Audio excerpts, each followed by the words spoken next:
So let's get to the Supreme Court if we can. There's two cases that I want to focus on right off the bat that both deal with President Trump and his legal consequences. Let's start with this first one. Jack Smith, the special counsel, has asked the Supreme Court, he bypassed the appeals process, the appellate process, and asked the Supreme Court to rule on whether or not he is immune from activities that occurred while he was president of the United States. So explain, number one, whether it was a good or a bad thing to bypass the appellate process. And number two, how do you think that case is going to go?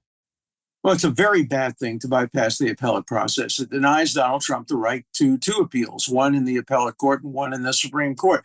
And it's ironic because the trial judge who ruled against Donald Trump said, I'm going to treat him as an ordinary person. I don't care if he's running for president. He gets treated like everybody else. And then Smith comes in and says, no, he's running for president. I'm treating him differently from everybody else. Everybody else gets to go to the Court of Appeals, but because he's running for president and because we want to see a down and dirty conviction to prevent him from being president, maybe it'll be reversed on appeal, but that will be after the election. This is playing politics with the judicial system. I don't know how it's going to come out. I think probably they'll split the difference. There'll be immunity for certain things he did and perhaps not for others. But if there's a trial in the District of Columbia, it is 100% certain there'd be a conviction.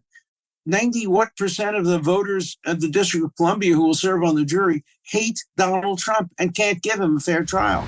So let's get back to this immunity issue, though, because I'm trying to understand this. The average person who's sitting around watching tonight says, explain what that means. And as far as a lay person, I understand that to mean that, hey, while I'm in office as president of the United States in this case, if I take certain actions in my job responsibilities in that office, i.e. president, not in my personal capacity, then I am protected from criminal prosecution, meaning that you can't come after me because I was conducting an act as a official of the United States government. Is that what that really comes down to?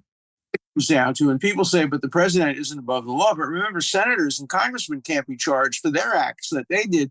Judges can't be charged for their acts. So it, of course, follows naturally that president should also have some immunity. Now, the difference between personal and presidential, when Jimmy Carter was president, a man named Anatoly Sharansky was sentenced to prison and he was accused of being an American spy. And I conducted a campaign to try to get every day an ad in the New York Times sponsored by somebody outlining how many days he'd been in prison. And the first person I asked was President Carter, who I knew. I asked him through Stuart Eisenstadt, who was his assistant. And I said, I want him to sign it as an individual, just Jimmy Carter, Plains, Georgia. And Stuart Eisenstadt explained to me, when you're the president, there's no such thing as a personal act. Every act, going to the bathroom is a presidential act.